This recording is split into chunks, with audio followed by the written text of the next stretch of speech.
Welcome to SP smart hybrid schooling system. बच्चे, अब हम लोग क्लास 12th पार्ट टेस्ट 1 का नेक्स्ट क्वेश्चन नंबर 78 डिस्कस कर रहे हैं। 78 है, in the process of electroplating m gram silver is deposited when 4 ampere of current flows 2 minutes the amount of silver deposited by 6 ampere of current flowing for 60 seconds.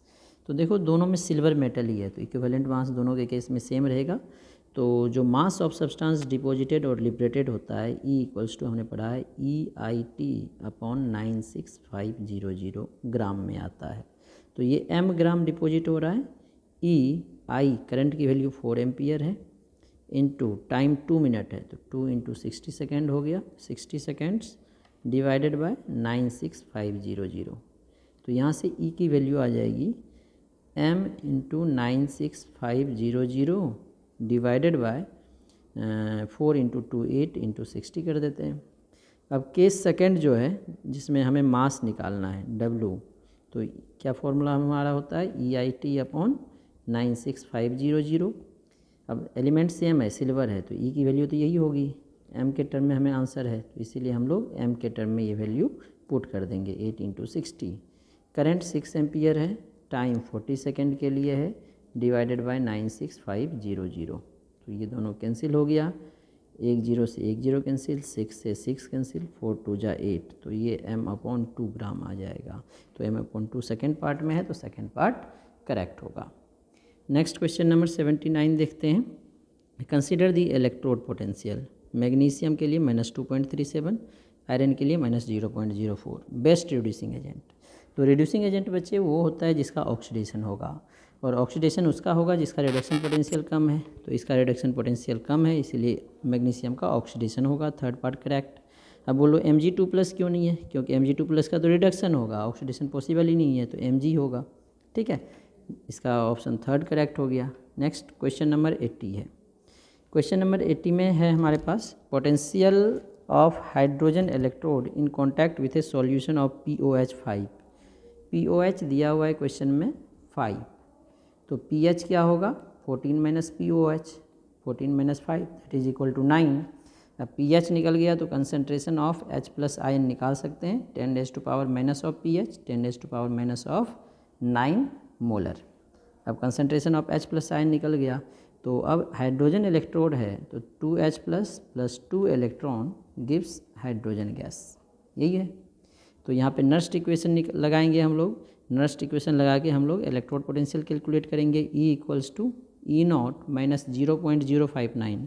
Answer जो है सारे round figure में दिया है, तो 0.059 को 0.06 लिख लेते हैं by n log base 10। Hydrogen gas है, प्रेशर ले लेते हैं, नहीं दिया है क्वेश्चन में, तो 180 m upon concentration of H+ का स्क्वायर। तो E0 हाइड्रोजन का स्टैंडर्ड रिडक्शन पोटेंशियल 0 होता है, माइनस 0.06 अपॉन 2 इलेक्ट्रॉन का ट्रांसफ़र हो रहा है, log base 10 1 upon concentration of H+ है 10 रेज़ टू पावर माइनस 9 का स्क्वायर हो जाएगा। तो ये हो गया माइनस 0.03 लॉग बेस 10, ये 10 का पावर माइनस 18 होगा, माइनस से ऊपर जाएगा तो 10 का पावर 18, तो ये हो गया माइनस 0.03 लॉग m का power n log m, 18 log 10 की वैल्यू 1 वोल्ट में आ जाएगा, 18 3 जा 54। ठीक है, 2 है तो पॉइंट यहाँ आ जाएगा, minus 0.54 volt. Second part correct होगा। क्वेश्चन नंबर 81 है अब हमारे पास।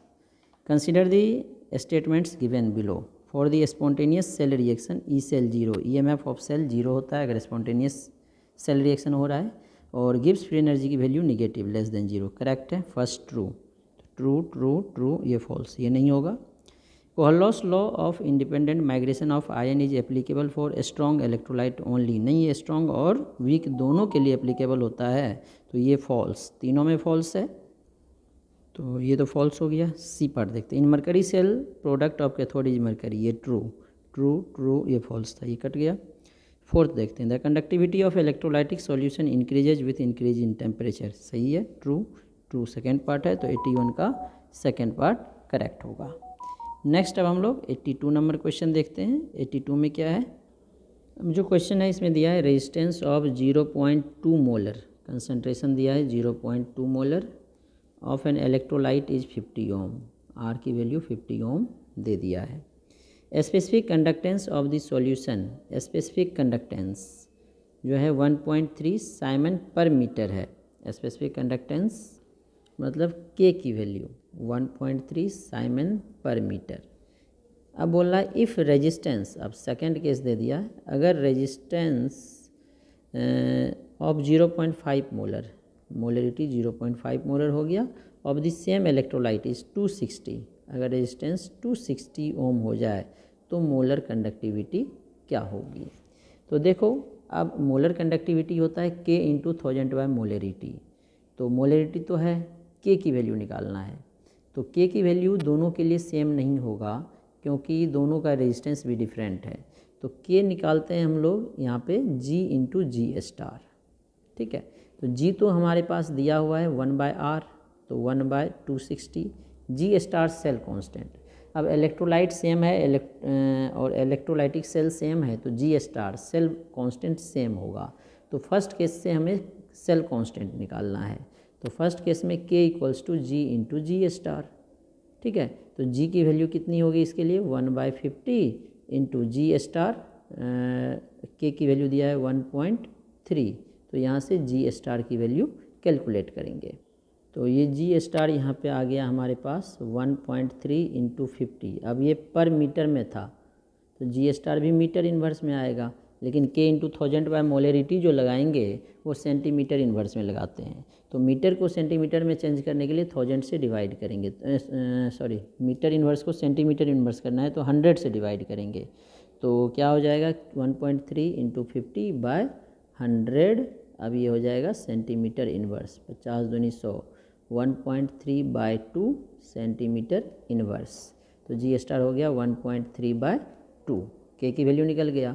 अब हम लोग मोलर कंडक्टिविटी निकाल सकते हैं, चाहे तो इसको सॉल्व कर लेते हैं। इसको 10 हो जाएगा, 13 दूनी 26, 20, तो 22 जा 40, 400 हो गया 10 से मल्टीप्लाई करके, तो 1/400 लेमडा एम हो गया। के की वैल्यू 1/400, के इंटू 1000 अपॉन मोलरिटी, मोलरिटी इस केस में 0.4, ठीक है। तो ये 2 जीरो कैंसिल हो गया, और ये डेसिमल हटाएंगे तो ऊपर एक और जीरो आएगा। तो ये सॉल्व करना है अब इसे। तो ये हो गया हमारे पास 10 10 जा 100, ये 4 4 16 हो जाएगा, 100/16 ये हो जाएगा साइमन सेंटीमीटर स्क्वायर पर मोल। तो 100/16 16 के 96, 4 40, 16 3 32, 16 85 साइमन सेंटीमीटर स्क्वायर पर मोल। लेकिन हमारा आंसर साइमन मीटर स्क्वायर में है। तो सेंटीमीटर स्क्वायर को मीटर स्क्वायर में चेंज करने के लिए सेंटीमीटर होता है 10⁻², मीटर होगा तो 10⁻4, मीटर में कर रहे हैं तो माइनस हो जाएगा साइमन मीटर स्क्वायर पर मोल।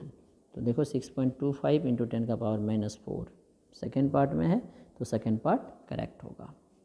Graph plotted between molar conductivity of various electrolytes NaCl, HCl, ammonium hydroxide and root C, correct match will B.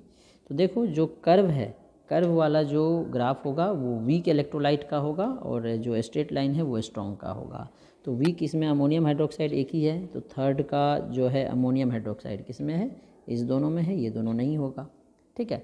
अब इस दोनों में से देखना है तो ये दोनों स्ट्रेट है तो ये दोनों स्ट्रॉन्ग का होगा। अब एक HCl है, एक NaCl है, तो हमने पढ़ा है HCl का मोलर कंडक्टिविटी NaCl से ज़्यादा होता है क्योंकि HCl में H+ होगा और H+ स्मॉल है, लाइट है, जिसके कारण इसकी मोबिलिटी ज़्यादा है तो मोलर कंडक्टिविटी ज़्यादा है। तो सबसे ज़्यादा HCl का, ये HCl का होगा फर्स्ट, HCl फर्स्ट सेकेंड में है तो इसलिए इसका सेकेंड पार्ट करेक्ट होगा। ये HCl, ये NaCl और ये अमोनियम हाइड्रोक्साइड, ठीक है। नेक्स्ट क्वेश्चन नंबर 84 है हमारे पास। 1 Faraday electricity will liberate 1 mole of the metal from the solution. तो 1 मोल मतलब नंबर ऑफ मोल्स जो है ग्राम इक्विवेलेंट के, जिसमें इक्वल होगा और किस में इक्वल होगा, जिसमें मोनोवैलेंट आयंस होंगे। तो monovalent ion barium chloride divalent है, कॉपर सल्फेट डाइवैलेंट है, एल्यूमिनियम ट्राइवैलेंट है, NaCl हो जाएगा। ये ट्राइवैलेंट है, ये भी मोनोवैलेंट है, ये हो जाएगा, ये डाइवैलेंट है। तो D and F third part में है तो थर्ड पार्ट करेक्ट होगा। नेक्स्ट 85 नंबर क्वेश्चन है, which of the following is incorrect, कौन सा इनकरेक्ट है इसमें। E0 माइनस, ये सही है, तो इनकरेक्ट है, delta G0 minus NF E0, अच्छा E0 से minus RT/NF log base 10 Kc, ठीक है। नहीं, ये इनकरेक्ट होगा, सॉरी, इसमें प्लस होता है, ये माइनस दिया है इसीलिए इनकरेक्ट है। ठीक है, डेल्टा जी नोट में भी ये माइनस होता है 2.303 RT log बेस 10 Kc, तो ये भी इनकरेक्ट है। तो first and third fourth part इसका आंसर आ जाएगा। नेक्स्ट 86 नंबर क्वेश्चन है, for strong electrolyte the plot of molar conductance versus square root C linear होगा। अभी हमने ऊपर डिस्कस किया था, स्ट्रॉन्ग इलेक्ट्रोलाइट के लिए स्ट्रेट लाइन होता है और कर्व होता है वीक इलेक्ट्रोलाइट के लिए। नेक्स्ट 87 नंबर क्वेश्चन है, how many grams of concentrated nitric acid solution should be use to prepare 800 ml 1.6 molar HNO3। The concentrated HNO3 70% by mass दिया हुआ है। तो देखो हमारे पास मोलरिटी दिया है, वॉल्यूम दिया है, तो पहले मोल्स निकाल लेते हैं। तो मोल क्या होगा, मोलरिटी इंटू वॉल्यूम। मोलरिटी 1.6 है और वॉल्यूम जो है 800 ml है, तो लीटर में चेंज कर लो 10⁻³ ये मोल आ गया।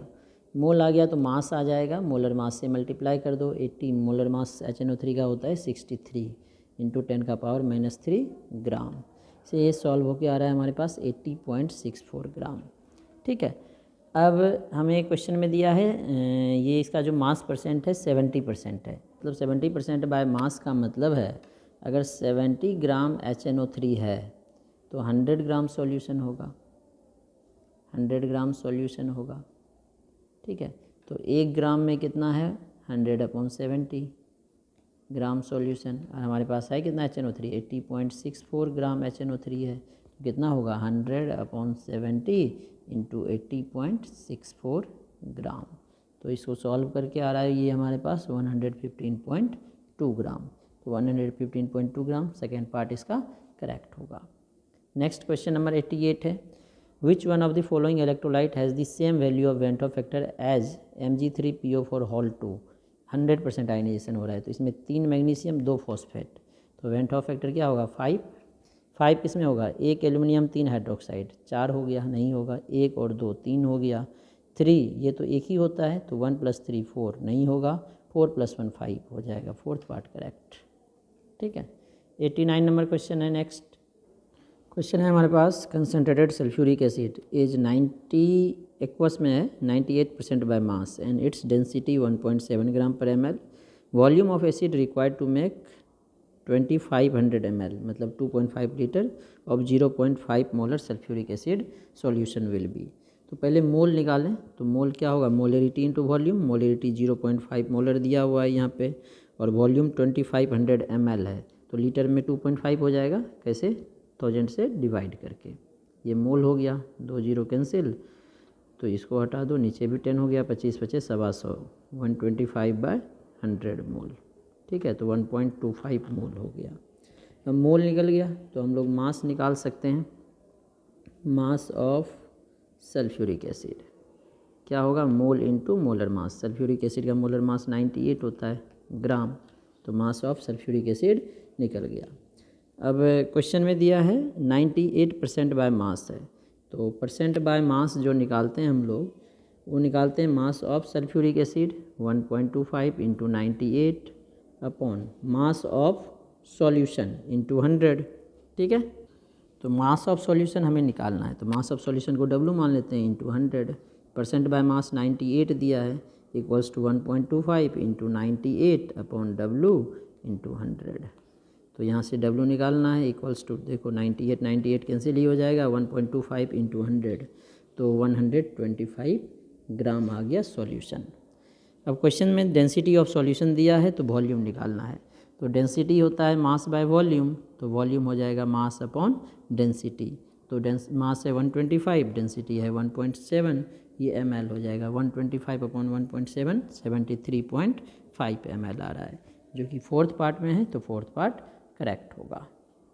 नेक्स्ट क्वेश्चन नंबर 90 है अब हमारे पास। क्वेश्चन नंबर 90 में बोला जा रहा है 1.25 ग्राम नॉन इलेक्ट्रोलाइट, मतलब डिसोसिएट एसोसिएट नहीं हो रहा है, dissolve in 20 gram water, solvent water है।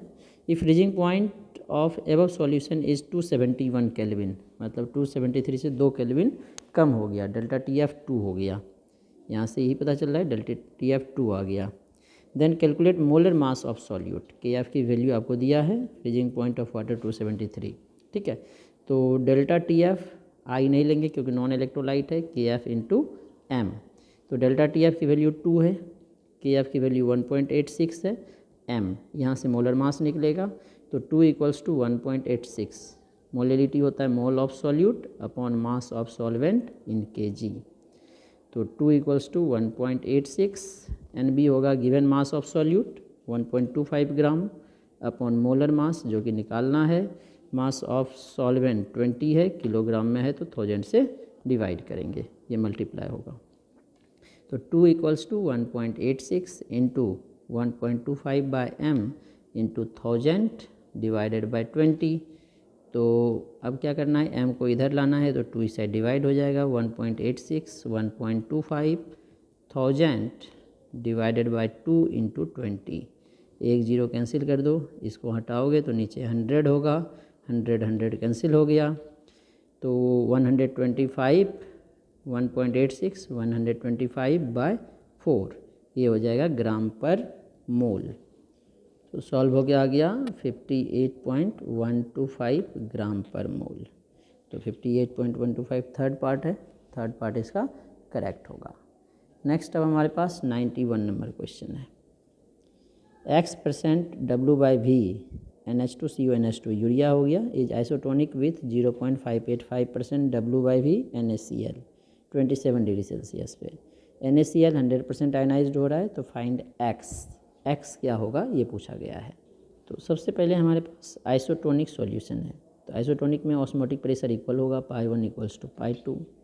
π1 पहले अगर हम लोग यूरिया के लिए निकाल लें तो π1 होता क्या है, ICRT, I1 C1 RT तो दोनों के लिए सेम है, टेम्परेचर सेम है, R कांस्टेंट है, I2 C2 RT cancel, I1 urea के लिए 1 होता है, C1 I2 NaCl के लिए, NaCl पूरा डिसोसिएट हो रहा है तो 2 होगा इंटू C2।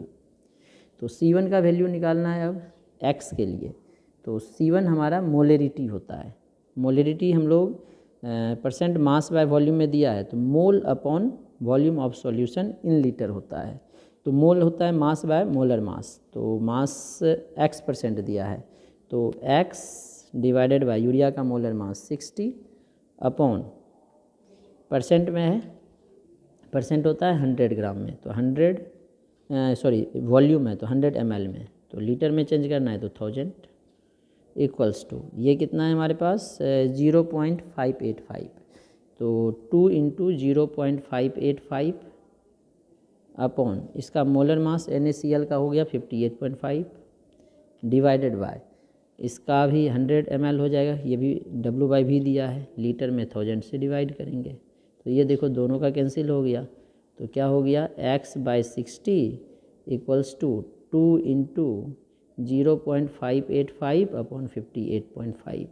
ये अगर हटाएंगे तो ऊपर 10 हो जाएगा और ऊपर वाले को हटाएंगे तो नीचे 1 पे 000 हो जाएगा। तो एक जीरो से एक जीरो कैंसिल, इससे ये कैंसिल, तो यहाँ से x की वैल्यू हो जाएगी 2/100 इंटू 60, ये 0 कैंसिल, 12/10 1.2, तो x की वैल्यू हमारे पास आ रहा है 1.2 जो कि हमारा ऑप्शन थर्ड है, तो थर्ड पार्ट इसका करेक्ट होगा। अब नेक्स्ट क्वेश्चन है हमारा 92 में क्या बोल रहा है, how much solute, molar mass 30 दिया है, required to dissolve 100 gram heptane to reduce its vapour pressure to 70%। Vapour pressure जो है 70% रिड्यूस करना है, नहीं 70% तक रिड्यूस करना है, मतलब रिड्यूस कितना होगा 30%, 70 रिड्यूस 2 है तो डेल्टा P/PA0 ये इक्वल होता है XB के। तो डेल्टा P क्या होगा 30, अगर टोटल 100 होगा 70 घट गया तो डेल्टा PA0 माइनस P होता है तो 100 माइनस 70 ऐसे ही लिख देते हैं। अगर हमने PA0 100 माना तो P क्या होगा 70/100, XB होता है NB upon Na plus NB। Dilute solution के लिए Na के कंपेरिजन में NB बहुत कम होगा तो NB को नेगलेक्ट कर लेंगे, 30/100 NB हो जाएगा WB/MB, Na हो जाएगा WA/MA, जीरो कैंसिल कर दो, 3/10 हो गया ये इक्वल्स टू WB कितना दिया है सॉल्यूट का मास, how much mass of solute निकालना है, मोलर मास 30 दिया है, WA required to 100 gram heptane है, हेप्टेन होता है C7H16, तो 84 6 90 10 100 100 हो गया ये, ठीक है। तो 100/100 ये तो 1 हो गया, तो 3/10 WB/30, तो WB हो गया 3 × 30/10, तो 9 देखो ऑप्शन कौन सा है 92 का। अब देखो ये ऑप्शन नहीं आ रहा है, अगर राउंड फिगर करोगे तो 10 लिखोगे, 10 गलत होगा। क्यों होगा गलत इसमें, क्योंकि जो ये हमारा मास निकला 9 और मोलर मास था इसका 30, 9/30 लगभग 1/3 0.3 के अप्रॉक्स आता है, और ये है 1 के कंपैरिजन में 0.3 को नेगलेक्ट नहीं कर सकते थे, जो कि हमने कर दिया। तो इसके दो तरीके हैं सॉल्व करने के। अब या तो NB को यहाँ पे रख के सॉल्व करो, या ये जो 100 ले रहे हो ये हमने PA0 लिया, इसके बदले PS ले लो। तो अगर PA0 के बदले PS लेते तो 100 - 70/70 करते इक्वल्स टू NB/NA। तो NB/NA सेम करते, NB/NA सेम आता, ये आता WB/30, तो WB/30 डायरेक्ट यूज कर लेते हैं। 30/70 इक्वल्स टू WB/30 था, WB/30 100/100 कैंसिल हो जाता, WB/30 आता, WB/30। तो यहाँ से WB का ये 0 0 कैंसिल कर देते हैं, WB हो जाएगा 30 × 3/7 मतलब 90/7। तो क्या हो जाएगा 7 1 जा 7 220, 7 2 जा 14 6 60, तो 7 8 जा तो 12.8 देखो सेकंड पार्ट आया।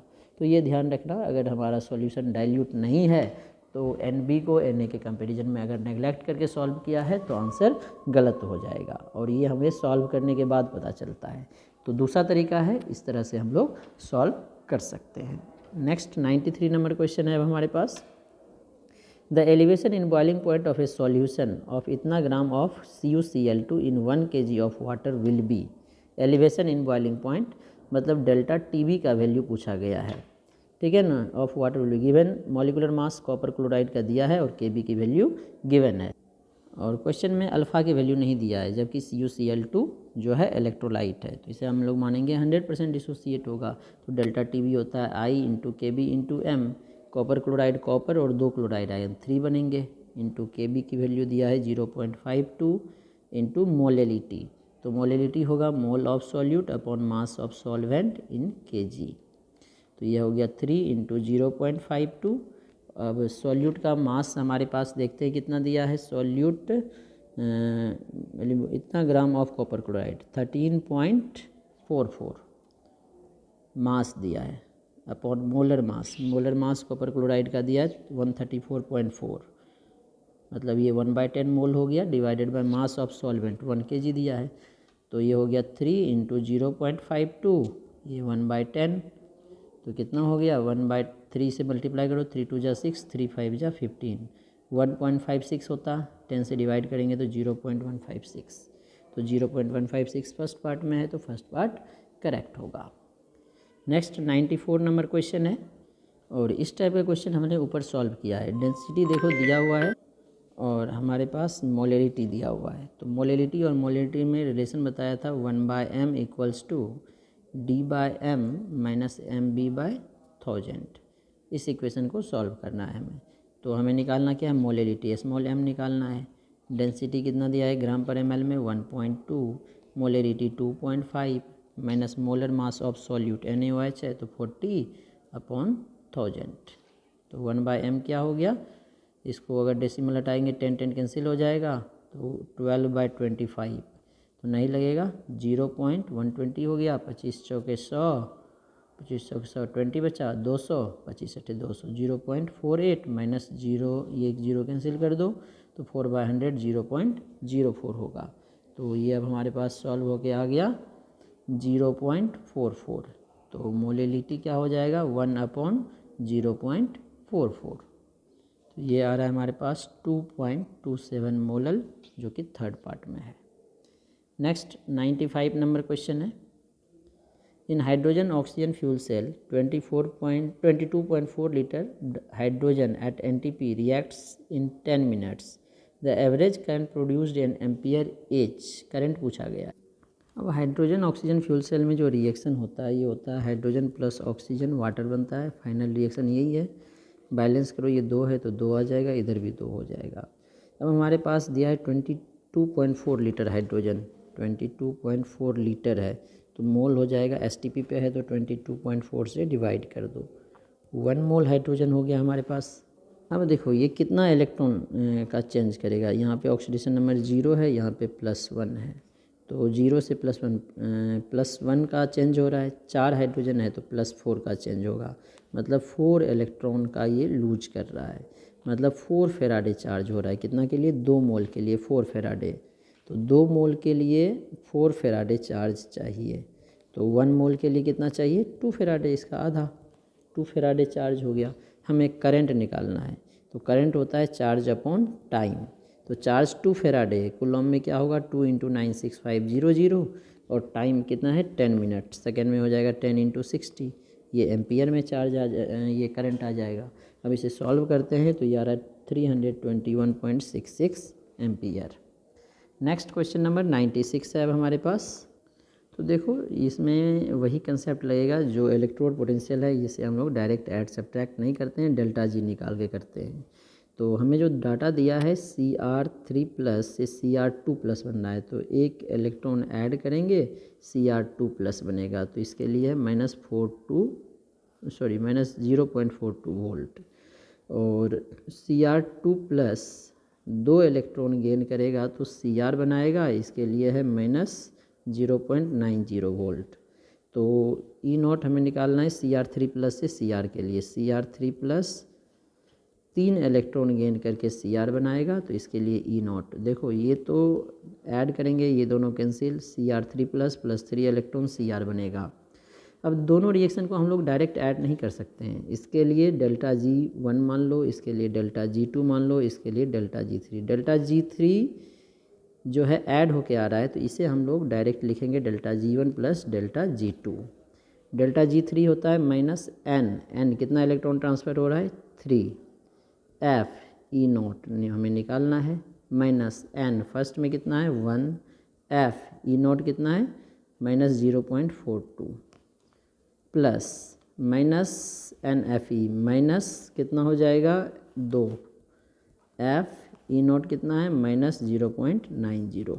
अब इसको सॉल्व करके E0 निकालना है, तो -3F E0 ये हो गया माइनस प्लस 0.42F, ये भी हो जाएगा माइनस प्लस -NF, ये माइनस प्लस 1.80F। ठीक है, तो -3F E0, F कॉमन आ जाएगा, ऐड कर दो, 2 8 4 12 2.22F, F और F कैंसिल हो गया, तो E0 की वैल्यू हो जाएगी 2.22 अपॉन -3, तो ये आ गया -0.321 1 12 3 4 12 0.74 वोल्ट। माइनस में 0.74 थर्ड पार्ट में है, तो थर्ड पार्ट इसका करेक्ट होगा। नेक्स्ट 97 नंबर क्वेश्चन है, इसमें मैच करना है लिस्ट 1 का लिस्ट 2 से। तो देखो ये जो रिएक्शन है किस में हो रहा है? ये H2O2 H2O फ्यूल सेल में हो रहा है, तो A का 3 इसमें नहीं है, इसमें नहीं है, ये दोनों है। B का 4 मतलब सही ही होगा, दोनों में आ रहा है। Cell potential constant mercury cell में ही होता है।